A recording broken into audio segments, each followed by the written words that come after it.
Hi everyone, आज मेरे पास बहुत अमेजिंग आपके लिए एक इन्फॉर्मेशन है। आज कोई टॉपिक नहीं है, कोई एजुकेशन वाली बात नहीं करने वाला हूँ। आज मैं आपको एक रियलिटी वाली बात करने वाला हूँ कि किस तरीके से लोगों का माइंडसेट होता है और किस तरीके के लोग होते हैं और उनका किस तरीके का अलग अलग टाइप के लोग होते हैं और उनका अलग अलग तरीके का माइंडसेट होता है। ओके, सो स्टार्ट करने से पहले मैं आप सभी लोगों को मेरे बारे में थोड़ा सा इन्फॉर्मेशन देता हूँ। मेरा नाम ऋषभ मेहरा है। बाय प्रोफेशन से एक वेलनेस कोच और एक बिजनेस कंसल्टेंट हूँ। मैं लोगों की हेल्प करता हूँ उनकी हेल्थ को इम्प्रूव करने में, उनके इम्यूनिटी को अच्छा रखने में और उनको एक बैलेंस डाइट प्रोवाइड करके, उनका एक मील प्रोग्राम सेट करके उनकी हेल्थ को अच्छा रखने में। सेकंड चीज मैं क्या करता हूं, मैं लोगों को एक ऐसा अपॉर्चुनिटी शेयर करता हूं जिसमें वो लोग अपने घर से सोशल मीडिया को, व्हाट्सएप, फेसबुक, इंस्टाग्राम को यूज करके किस तरीके से इनकम कर सकते हैं। मैं इस चीज का अपॉर्चुनिटी शेयर करता हूं और उन लोगों को सिखाता हूं कि किस तरीके से वो इनकम कर सकते हैं। ओके, सो स्टार्ट करते हैं हमारे टॉपिक से। जैसे फॉर एन एग्जांपल, आज जो मेरे पास इंफॉर्मेशन है उसको बोलते हैं never say no to money. कभी भी हमें पैसे के लिए मना नहीं करना चाहिए। क्यों मना नहीं करना चाहिए? अभी पूरा मार्केट जो है, पूरा ऑल ओवर द वर्ल्ड है, इसके अंदर दो टाइप के लोग हैं। मतलब दो टाइप के लोग हैं जिनका अलग अलग टाइप का माइंडसेट है। फर्स्ट कैटेगरी पर्सन का जो माइंडसेट होता है जिसको बोला जाता है फिक्स्ड माइंडसेट। फिक्स्ड माइंडसेट मतलब लिमिटेड माइंडसेट होता है, वो ज्यादा नहीं सोचते हैं। इनको हम फॉर एन एग्जांपल ऐसा बोल सकते हैं जॉब माइंडसेट वाले लोग। सेकंड जो कैटेगरी होती है, जो दूसरे टाइप के लोग होते हैं, इनको बोला जाता है ग्रोथ माइंडसेट वाले लोग। दैट मीन्स ये ग्रोथ के बारे में बात करते हैं। ये करंट पीरियड की बात नहीं करते हैं, 1 महीने बाद की बात नहीं करते हैं, 2 महीने बाद की बात नहीं करते हैं। ये बेसिकली बात करते हैं 5 साल बाद में इसका क्या होने वाला है, 5 साल बाद इसकी क्या होने वाला है। ये इनका होता है बहुत बड़ा विजन वाला लोग। बेसिकली इसमें होता क्या है, ये वो लोग होते हैं जिनका बिजनेस माइंडसेट होता है। दैट मीन्स कोई जो जॉब पर्सन होते हैं उनका जो माइंडसेट होता है वो 1 महीने के बाद का होता है कि 1 महीने बाद मेरा सैलरी कितना होने वाला है, 1 महीने बाद मेरी ग्रोथ कितनी होने वाली है, 1 महीने बाद मेरी इनकम क्या होने वाली है। सेम इसी तरीके से जो बिजनेस माइंडसेट वाले लोग होते हैं वो क्या सोचते हैं कि 5 साल बाद अगर मैंने अभी कोई चीज स्टार्ट की है तो 5 साल बाद मुझे इससे क्या रिटर्न मिलने वाला है। तो वो उनका फोकस होता है इस चीज के ऊपर। तो बेसिकली ये दो टाइप के लोग होते हैं। और मैं ऐसा क्यों बोल रहा हूं आपको कि never say no to money, क्योंकि फॉर एन एग्जाम्पल अगर हम बात करते हैं, अगर मैं एक वेडिंग प्लानर हूं, मैं एग्जाम्पल्स के थ्रू अगर आपको ट्राई करता हूं इसको समझाने का। एंड मोस्ट इंपॉर्टेंट चीज, ज्यादातर लोग जो होते हैं उनको पता होता है इस चीज के बारे में कि किस तरीके से पैसा बहुत इंपॉर्टेंट होता है, बट वो क्या करते हैं, इसको इग्नोर कर देते हैं। क्यों? क्योंकि उनको शायद या तो टफ लगता है या वेरी डिफिकल्ट होता है, उन लोगों के बस की बात नहीं होती है, उन लोगों को ऐसा लगता है, बट ऐसा सच नहीं होता है। अभी इंपॉर्टेंट, जैसे मैं आपको बता रहा हूँ फॉर एन एग्जाम्पल, अगर एग्जाम्पल लिया जाए इसके लिए, अगर मैं एक वेडिंग प्लानर हूँ और कोई मेरा क्लाइंट है, वो मुझे आकर ऐसा बोलता है, नो डाउट मैं उनका वेडिंग प्लान कर रहा हूँ प्रॉपर तरीके से, बट अगर वो मुझे आकर बोलते हैं कि आपको प्री वेडिंग फोटोशूट करना है और मैं वो फोटोशूट में नहीं करता हूँ, मेरे पास कोई ऐसा कोई फोटोशूट वाले वीडियोग्राफर वगैरह नहीं है, तो मैं उनको क्या रिप्लाई दूंगा? अभी दो टाइप के माइंडसेट होते हैं। अगर मेरा माइंडसेट जॉब माइंडसेट है तो मैं उनको क्या रिप्लाई दूंगा? मेरे पास ऐसा कोई प्री वेडिंग फोटोशूट वाले कोई नहीं है, तो आप किसी और से बात कीजिए जो ऐसा कुछ कर सके। देन अगर वहीं पर सेम टाइप की बात अगर कोई बिजनेस माइंडसेट वाले से की जाए, ग्रोथ माइंडसेट वाले से की जाए, तो वो इसका क्या रिप्लाई देंगे? या sure, we will do it for you, हम करेंगे आपके लिए। बट उनको क्या पता है? उनको कुछ नहीं पता इसके बारे में। मैं आपको क्या इंपॉर्टेंट चीज बता रहा हूं इसके अंदर, अगर आपके पास कोई ऐसा अपॉर्चुनिटी आता है जिससे आपके पास इनकम हो सकती है, भले ही हमको उसके बारे में कुछ नहीं पता है, हमको इनकम होगा या नहीं होगा या क्या होगा, हमको कोई इंफॉर्मेशन नहीं है, हमको क्या करना होता है? हमको उस अपॉर्चुनिटी के लिए हाँ बोलना होता है। और अभी एक इसके लिए बहुत अमेजिंग कोई बिजनेस फिलोसोफर है, बहुत बड़े बड़े, वो ऐसा बोलते हैं, poors are becoming poor because they think every opportunity is an scam.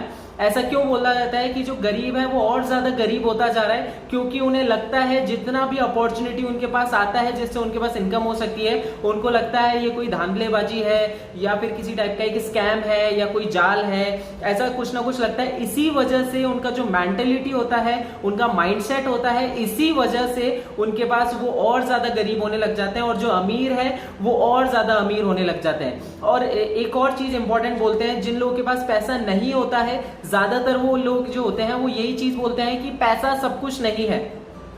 Yes, ये बिल्कुल सही है, बट पैसा सब कुछ नहीं है, बट पैसे से बहुत कुछ हो सकता है। ये उन लोगों को भी पता है, बट उनके पास पैसा नहीं है, इसलिए वो इतना ही बोलते हैं कि पैसा सब कुछ नहीं है।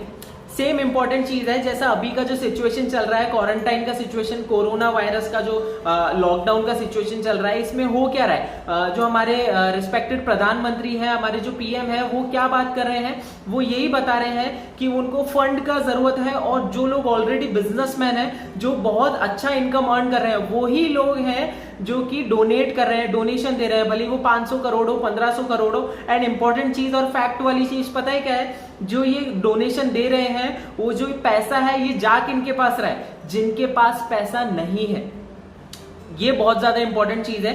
तो ये पैसा भी उन्हीं लोगों के पास जा रहा है जिनके पास ऑलरेडी पैसा नहीं है। तो इंपॉर्टेंट क्या है, हमारे पास पैसा होना बहुत ज्यादा जरूरी है।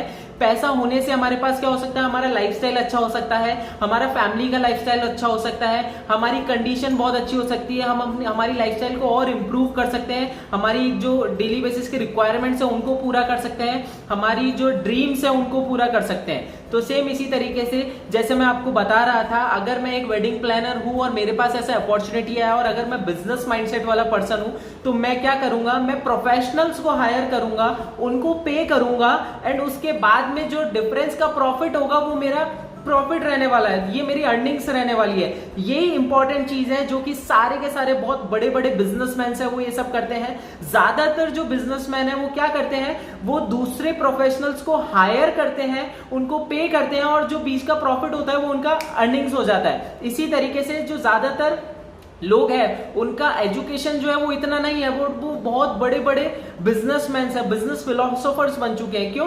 क्योंकि फॉर्मल एजुकेशन उन लोगों के पास कम है, बट साथ में उनके पास जो लाइफ एजुकेशन है, बिजनेस एजुकेशन है, वो बहुत हाई लेवल पे है। बट इसमें इंपॉर्टेंट एक चीज क्या है, उनका जो माइंडसेट है वो बिजनेस माइंडसेट है, ग्रोथ माइंडसेट है। तो इसलिए इंपॉर्टेंट है कि हमारा भी जो माइंडसेट होना चाहिए वो बिजनेस माइंडसेट होना चाहिए। क्यों होना चाहिए? क्योंकि दो तरह के लोग हैं पूरे वर्ल्ड के अंदर, एक है 95% लोग और दूसरे हैं जो 5% लोग हैं। 95% लोग कौन है?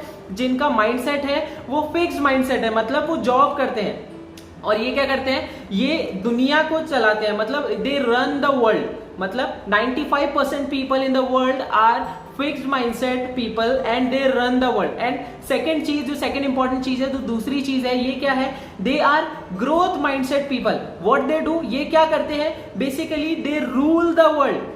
ये दुनिया को रूल करते हैं, ये दुनिया पे राज करते हैं। किस तरीके से? क्योंकि इनका जो माइंडसेट है, जिसकी वजह से इनके पास इतना इनकम आने लग जाता है, जिसकी वजह से ये अपनी ग्रोथ को और बढ़ा सकते हैं। सेम इसी तरीके से ऐसा एक बार ऐसा सर्वे हुआ था, अगर पूरी ऐसा बोला गया कि अगर पूरी दुनिया का जितना भी पैसा है, पूरे ऑल ओवर द वर्ल्ड में जितना भी पैसा है, अगर उस पैसे को सभी लोगों के अंदर, फैमिली के अंदर इक्वली डिस्ट्रीब्यूट कर दिया जाए, तो क्या होगा, तो 2 साल के अंदर अंदर जितना भी पैसा जिसके पास था वो उन 5% लोगों के पास वापस से चला जाएगा। क्यों? क्योंकि उनका जो माइंडसेट था, जिसकी वजह से वो उस पैसे को मेंटेन करके चल सकते हैं। बट हर पर्सन पैसे को मेंटेन करके नहीं रख सकता है। सेम इसी तरीके से वेट लॉस करना या कोई बॉडी बनाना बहुत सिंपल होता है, बट उस बॉडी को मेंटेन करके रखना बहुत ज्यादा डिफिकल्ट होता है। तो आज के टॉपिक में आपको यही बताना चाहता हूं, अगर आप में से किसी भी पर्सन के पास किसी भी तरीके का कोई भी अपॉर्चुनिटी आता है, जिससे वो अगर आपको बोलता है कि आप इस चीज से इनकम कर सकते हैं, तो हमें बिल्कुल भी नहीं सोचना है, कोई सेकंड थॉट नहीं लेके आना है। Always say yes to that opportunity and learn how to get income from that opportunity. हमें सीखना पड़ेगा किस तरीके से हम उससे इनकम को जनरेट कर सकते हैं। सेम इसी तरीके से जो धीरू भाई अंबानी थे, उनसे किसी एक जर्नलिस्ट ने क्वेश्चन पूछा था, वो बहुत अमेजिंग क्वेश्चन था। उस जर्नलिस्ट ने उनसे पूछा कि अंबानी जी या फिर जो भी धीरू भाई, आप जो डिसीजन लेते हो वो हमेशा सही किस तरीके से हो जाते हैं? तो उनका बहुत अमेजिंग रिप्लाई था। इसके लिए उन्होंने जो रिप्लाई दिया, आप लोगों को ध्यान से सुनना है। जो रिप्लाई था उनका ये था, मैं पहले डिसीजन लेता हूं, फिर मेक श्योर करता हूं कि वो उसको सही करूं।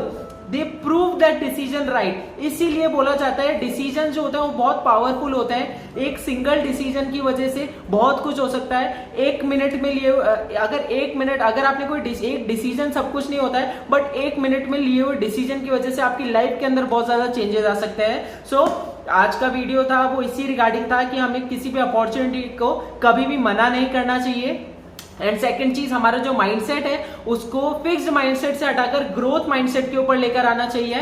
And that's all from my side. I hope कि आपको बहुत अमेजिंग इंफॉर्मेशन मिला हो और आप लोग समझे इस बात को। आई नो बहुत सारे और ज्यादातर लोग इस चीज को इग्नोर करने वाले हैं, बट जो लोग इस चीज को समझने वाले हैं उनकी लाइफ में बहुत अमेजिंग चेंज आने वाला है। एंड मैं इस वीडियो को यहीं पर एंड करता हूं। आई होप कि आप सभी लोग अच्छे होंगे, हेल्दी होंगे, and thank you so much and all the very best for your future and the opportunity you are gonna have in your next days. Thank you so much and all the very best.